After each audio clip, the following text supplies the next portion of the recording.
How you doing?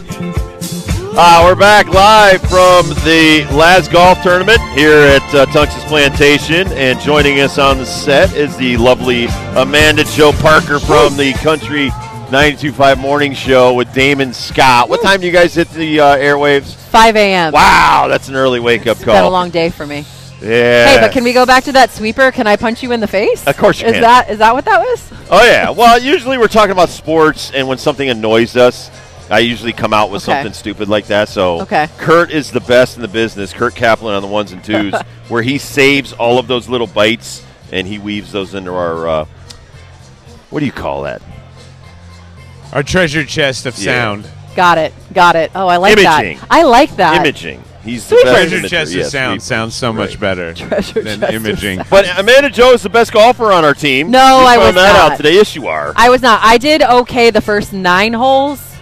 And then you kind of ran out of gas. But yeah. That's why we've always said golf should be 12 holes. Yeah. Not 18. 18's a little too much. And then I got distracted with the petting zoo that was on one of those holes. I thought it would have been the drinking. Well, I mean, I was only sampling for the first 9 holes. I'm not listen, I always think that's a ripoff when they give you a sample. Just give me a cup of it. Yeah, but it was so much better that it was only samples for our 2 partners and not full-blown brew dogs. It catches up, though. I got to tell you, Illicit, they had that coconut IPA. And look, I was a little suspect at first. The first couple sips, I'm going, I don't know if I like this. But then afterwards, I'm going, I need to get a little more of that. That was our friends at Illicit. Yeah. And we had some Waypoint out there. Yes. Friends of the show. Yep. I was just living through you guys. Oh, you just got back from Vegas. I'm just you got trying back from to find Vegas, a cup of but coffee. obviously we have a 4-hour show we have to do, so we have to be as sober as possible. So what are your thoughts on the tournament? Oh, this was my first experience. I think this is amazing. Food trucks on every hole. Food trucks on every hole. Again, I got to walk an alpaca. There was a donkey. I got to hold a baby goat. Rob held the baby goat, too. Trust me, there is an excellent reel coming of our day. Thank you. It's so precious. But you have to send me a picture of that because my 13-year-old daughter will be very upset she didn't get to hold the goat. How about the albino rabbits, though? They didn't let us hold those. No. They looked a little skittish. Yeah, I was a little afraid to pick one up. I had a rabbit, an albino rabbit, when I was a kid. And you didn't like it? No, I did. And he could play Parcheesi, too. Really? Oh, but yeah. Didn't it have a sex change? Well, yeah. So when we got it, we were told. That? I told him Oh we were supposed to have a female rabbit, so I named her Daisy, and then we discovered Daisy was really a dude, so I named her Bugs Bunny. How original. Well done. Yeah, well done. I was 8. Come on. All right, so you just got back from vacation. You were in Nashville. I was in Nashville for a little bit. I was supposed to be in South Carolina, but unfortunately the Field and Stream Fest had postponed that. It was a festival that Eric Church was putting on, and he was like, let's send all of our resources to help the people. So I shifted, and I was like, I still got the days off. So one of my friends who lives in Nashville was supposed to pick me up in South Carolina. Now, what's her name? Because I love her. Ashley. So Ashley and you, when I met you guys, right.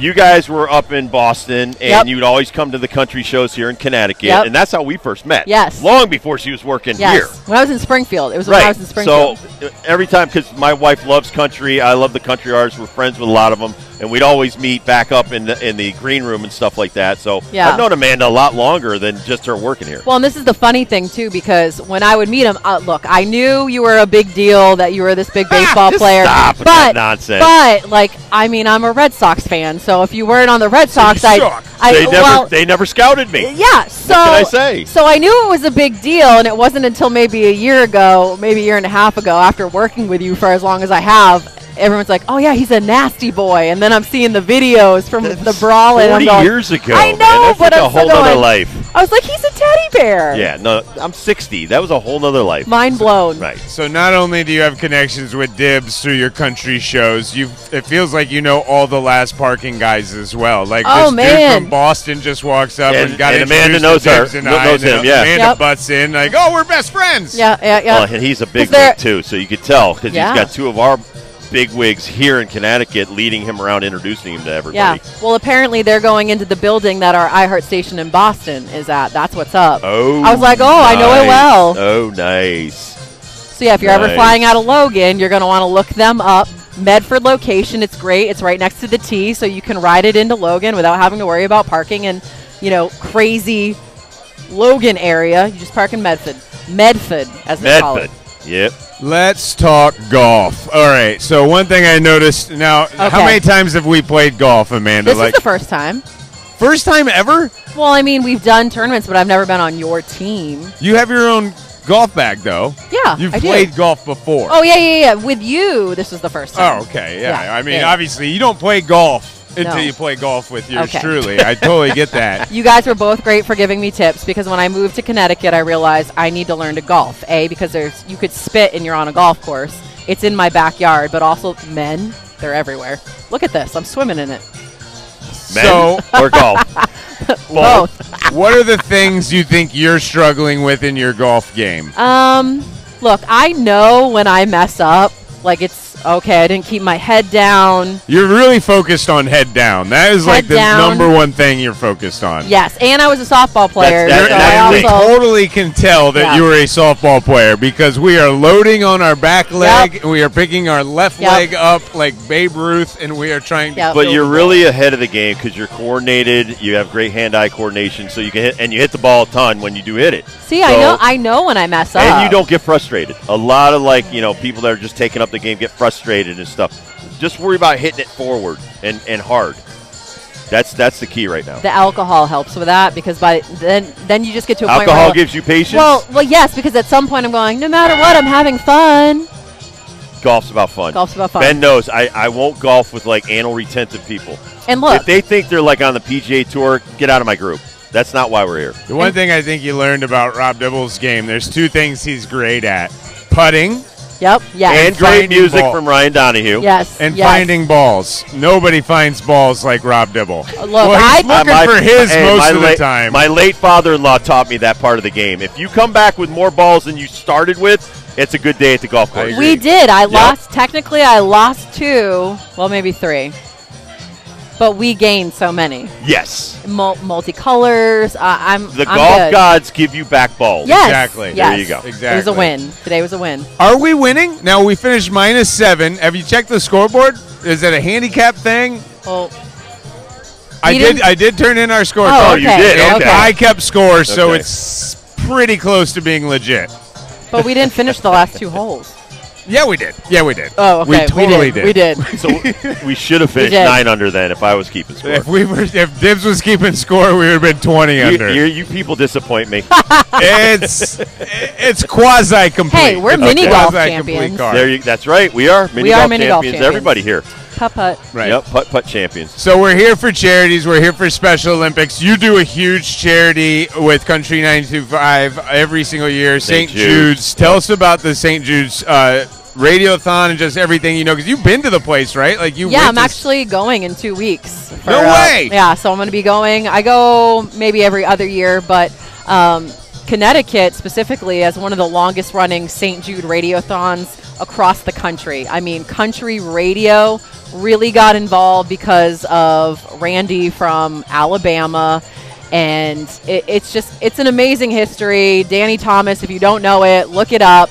But yeah, we've been doing this I think this is going to be year 32, and millions of dollars have been raised for that hospital. They share their research worldwide, so that's what sets it apart. So there are some people will have patient parents that come in that their children have been treated by St. Jude, but they've been treated here in Connecticut because they share the research. So it's just it's an amazing charity and an amazing research facility. And what you guys do, though, how much money did you guys raise last year, and what's the grand total? Like $300,000 every year.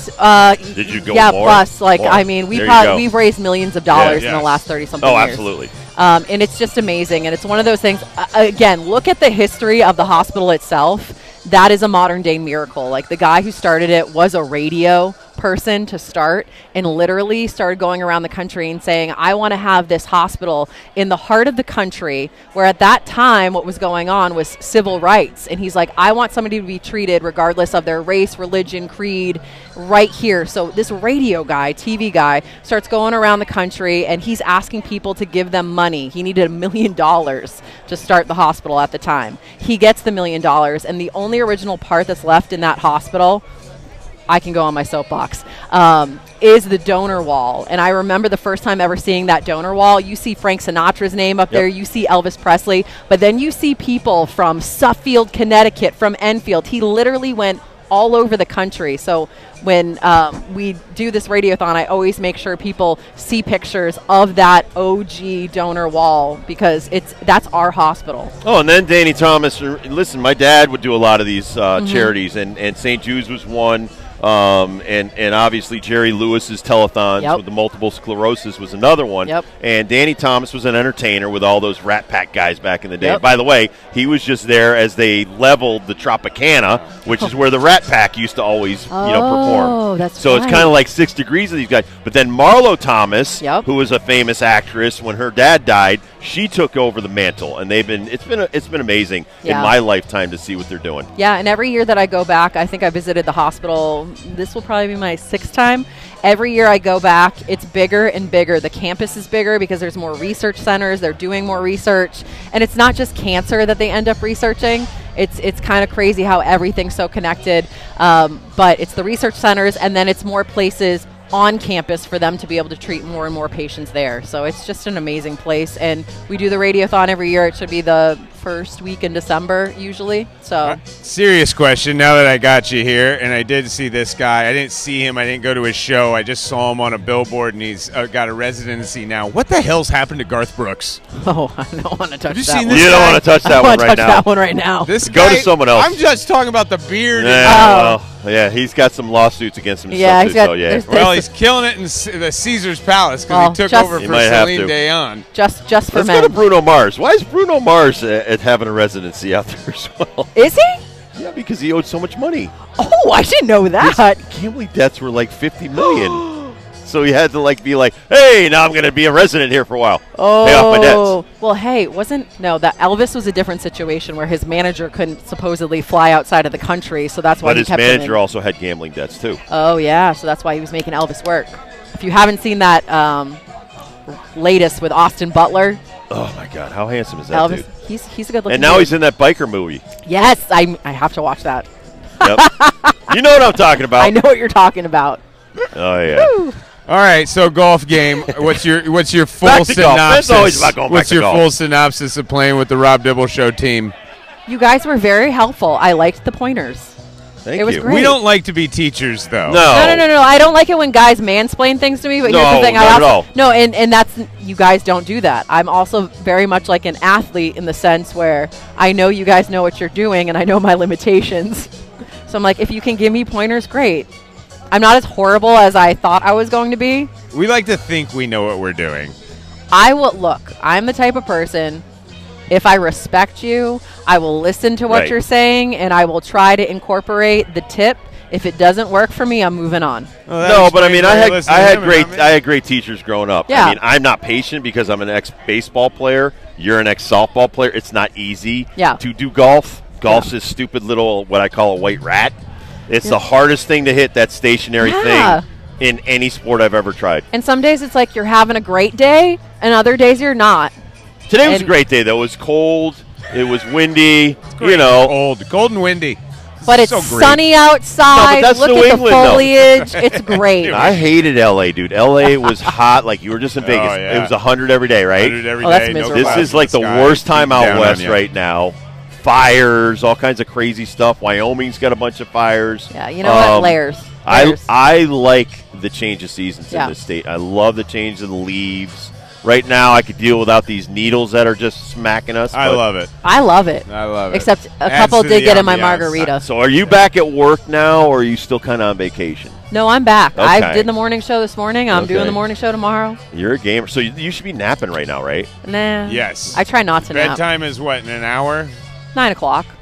And then you've got the Bowl. You're in Springfield. You're in 3 different markets. Yep. You're at every country show. At the Big E, you were hooking people up with Dustin Lynch tickets. Upgrades. Jelly Roll was the other week. We just announced Dylan Scott, Country 92.5. We're presenting that show. He's going to be at the Oakdale with George Burge on April 4th. Tickets for that go on sale tomorrow. What are your thoughts on Post Malone as a country artist? What the hell's going on with Post Malone? Okay, let me tell you. This guy is one of the most talented guys out there right now. He did it right. Okay. I went to the Post Malone show at the Xfinity Theater a couple weeks ago, and it was like And it was really funny, too, because Adam Rivers, our guy on 95.7, he was there.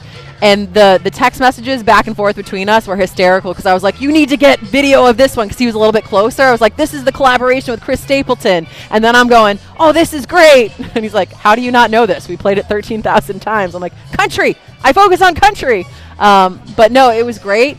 And when he put out that F1 Trillion album, everybody knew that there was going to be all these collaborations, but then later that afternoon, he dropped 9 more songs that were just solo Post Malone songs, and honestly, I think those are better than the collabs. And Dead at the Honky Tonk, if you don't know the song, look it up. It's like a new-ish version of Whiskey Lullaby. Obsessed. And you know I'm more of a rock guy, so he won me over when I went to see him when he was doing the rock and stuff because he did a collaboration with Ozzy Osbourne. Yep. That's fantastic. And then 21 Savage. Yep. Which is even better song. So, I mean, for me, it's like, listen, when you're doing that kind of stuff and you can cross over to different genres, I will listen to your music. And he honestly kind of, there's different kinds of country right now. We've got variety. You got the pop country, the more traditional lane. He actually, I think, kind of tapped a little bit more into some of the more traditional, and we started to lean a little bit more pop in some ways where I'm like, you know what, this is a pop artist that's kind of bringing it back, which respect.